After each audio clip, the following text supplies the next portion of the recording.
Shalom, mis amados, que Yahweh les bendiga. En el capítulo anterior vimos el relato del diluvio universal, que vino a causa de la maldad y la corrupción de aquella generación. Vimos también cómo el Eterno sacó a Noé, a su familia y los animales que estaban con él del arca.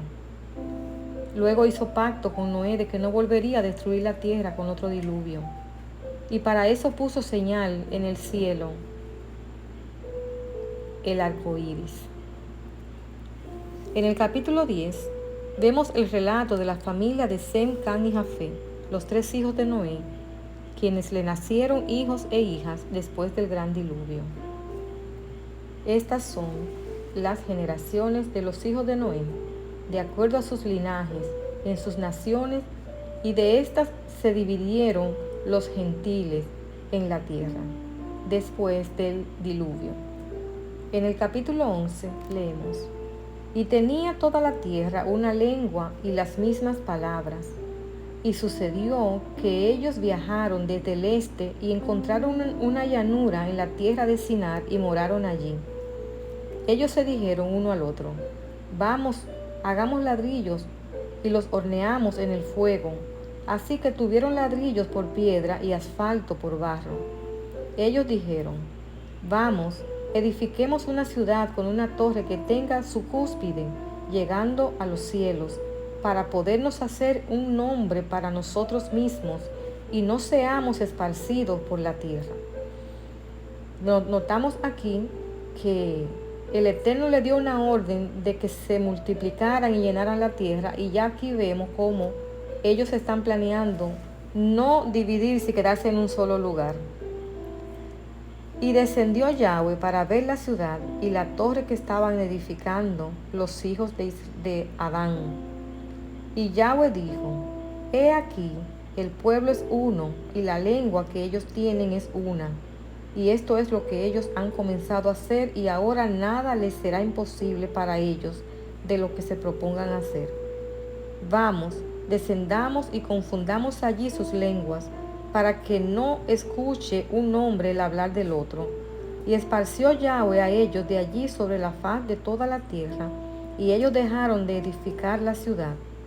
Por lo tanto, es llamada el nombre de Babel, que quiere decir confusión, porque allí confundió Yahweh la lengua de toda la tierra, y de allí los esparció Yahweh sobre la faz de toda la tierra.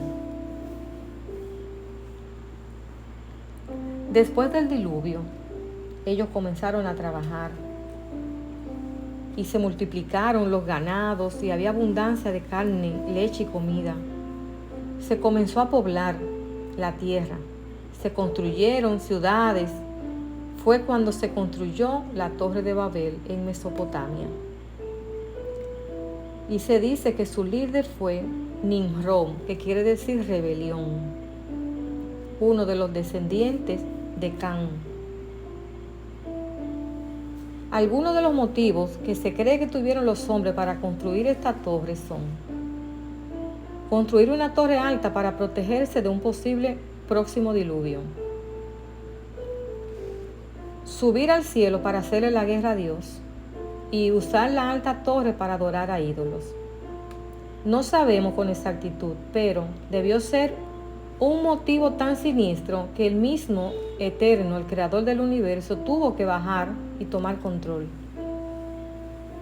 Esta vez no será diferente. La Biblia establece en Eclesiastés capítulo 1 versículo 9: la historia no hace más que repetirse, ya todo se hizo antes y nada hay nuevo bajo el sol. También Lucas 8:17 dice: pues todo lo secreto tarde o temprano se descubrirá, y todo lo oculto saldrá a la luz y se dará a conocer. Hoy estamos viendo un despertar en la humanidad, las cosas ocultas que hay detrás de las religiones, la fama, los gobiernos, la farmacéutica, el sistema educativo y un sinfín de cosas más. ¿Cuál es la Torre de Babel de nuestra época? Bueno, a ver si les dice algo esta frase: una sola religión disfrazada de paz y seguridad. la unión de las culturas que se conectan con sus creencias. Recuerden que el Eterno no es religión, ni mandó a hacer religiones. El Eterno solo desea que le adoremos y le sirvamos a través de sus mandamientos, amándolo a Él y a los demás como a nosotros mismos. Y eso lo aprendemos estudiando su libro, La Constitución del Reino, la Biblia.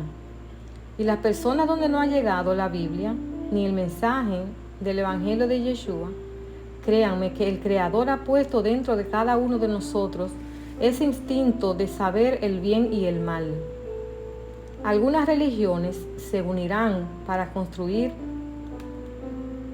algunas de las religiones que se unirán para construir esta torre son el hinduismo, el judaísmo, el budismo, el cristianismo, el islam. Y un dato curioso es ¿por qué no vemos una representación de la iglesia protestante o evangélica? Porque la iglesia católica es su representante. Si te das cuenta, los protestantes ya no protestan, hacen lo mismo que la iglesia madre. Una verdadera lástima. Esta unión se conoce como ecumenismo. Este movimiento nació en un principio como un intento de unificar las diferentes denominaciones cristianas, en las cuales existen diversas diferencias doctrinales, de historia y de práctica. Posteriormente, el ecumenismo logró tener un significado más amplio que implica unificar todas las religiones del mundo, incluyendo las no cristianas. ¿Para qué?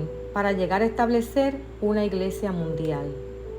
¿Cuál es el fin de esa unión? Pues nada bueno, créanme. El fin es esclavizar a las personas, ofreciéndoles que creen que les ofrecerán, que piensan que les ofrecerán. Lo mismo que le ofreció Satanás a Eva en el Edén y más tarde a Yeshua en Mateo capítulo 4. El enemigo sabe que las personas se dejarán manipular fácilmente cuando se les ofrece comida, poder y riqueza. El movimiento carismático neopentecostal propicia el ecumenismo y promueve la iglesia mundial. El movimiento apostólico y profético no es más que un grupo evangélico de pseudo pastores, apóstoles, de pseudo maestros, pseudo quiere decir falsos, y de pseudo profetas. Y uno de sus principales líderes es Guillermo Maldonado y los demás predicadores del falso evangelio de la prosperidad. Entre ellos también están Kenneth Copeland, Benny Hinn, Cash Luna, Joel Austin y el fundador de los G12, entre muchos más. Todos estos movimientos, sus prédicas están basadas en la manipulación a los fieles y así ponen énfasis en el dinero y en todo lo material y las falsas manifestaciones de milagros y sanidades falsificadas, como el famoso oro en polvo y el milagro del agua de convertir el agua en vino. Muchos engañan a las personas, le hacen creer que están siendo dirigidas por el Espíritu y le están mostrando nombres y números de cédula, número de identificación y otras tonterías, más que en nada glorifica al Supremo Creador del universo, el Todopoderoso. Estos farsantes solo quieren hacerse un nombre famoso, como era el deseo de Nimrod. En Mateo 24:24 dice que se levantarán falsos mesías, falsos maestros, falsos profetas y realizarán grandes señales y milagros para engañar, de ser posible, aún a los elegidos de Elohim. Miren que se los he advertido de antemano, le decía el Mesías. Amados, por ese deseo de la gente de que le profeticen y de ver señales milagrosas, eso es lo que el falso profeta va a hacer. El falso profeta engañará a muchos. No les crean a esa gente. ¿Cuál es la razón? Preparar el camino para la aparición del antimesías y el falso profeta para establecer el nuevo orden mundial. Según Apocalipsis, capítulo 13, versículo 11 al 17, leemos. Luego vi otra bestia. Esta salía de la tierra. Tenía 2 cuernos como los de un cordero pero hablaba con la voz de un dragón. Ejercía toda la autoridad de la primera bestia y exigía que toda la tierra y sus habitantes adoraran a la primera bestia, la que se había recuperado de su herida mortal. Hacía milagros asombrosos, incluso que cayera fuego del cielo a la tierra. Mientras todos observaban con los milagros que se le permitió hacer en nombre de la primera bestia, engañó a todos los que pertenecen a este mundo. Les ordenó que hicieran una gran estatua de la primera bestia, la que estaba herida de muerte y después volvió a la vida. Luego se le permitió dar vida a esa estatua para que pudiera hablar. Entonces la estatua de la bestia ordenó que todo el que se negara a adorarlo debía morir. Además exigió que a todos, pequeños y grandes, ricos y pobres, libres y esclavos, se le pusiera una marca en la mano derecha o en la frente. Y nadie podía comprar ni vender nada sin tener esa marca, que era el nombre de la bestia o bien el número que representa su nombre. El falso profeta, por orden del antimesías, mandará marcar a todos los moradores de la tierra. Esta marca sustituirá al dinero, ya que no se podrá comprar ni vender, y el ciudadano que no tenga esa marca estará fuera del sistema. Será perseguido y obligado a ponérsela, y si se rehúsa a hacerlo, será decapitado. No sé si esto les recuerda un evento que sucedió hace poco, que era obligatorio, y muchos por rehusarlo perdieron sus empleos. Su uso obligatorio lo vemos como una prueba para ver la reacción de las personas, para saber si se iban a someter cuando se les prohibiera ir a algunos lugares. La Biblia dice que todo el que tenga la marca irá a condenación. Apocalipsis 14, 9 al 11 dice: Después un tercer ángel los siguió mientras gritaba: todo el que adore a la bestia y a su estatua o acepte su marca en la frente o en la mano, tendrá que beber el vino de la ira de Elohim, que se ha servido sin diluir en la copa del furor de Elohim. Ellos serán atormentados con fuego y azufre ardiente en presencia de los ángeles santos y del Cordero. Y el humo de su tormento subirá por siempre y para siempre, y no tendrán alivio ni de día ni de noche, porque adoraron a la bestia y a su estatua, y aceptaron la marca de su nombre.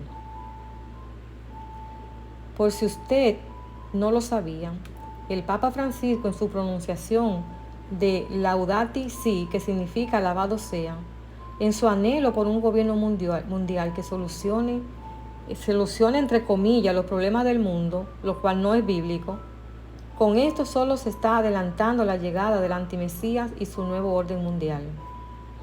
¿Cuál es nuestra salida para este plan diabólico? Ya el Eterno nos la dio.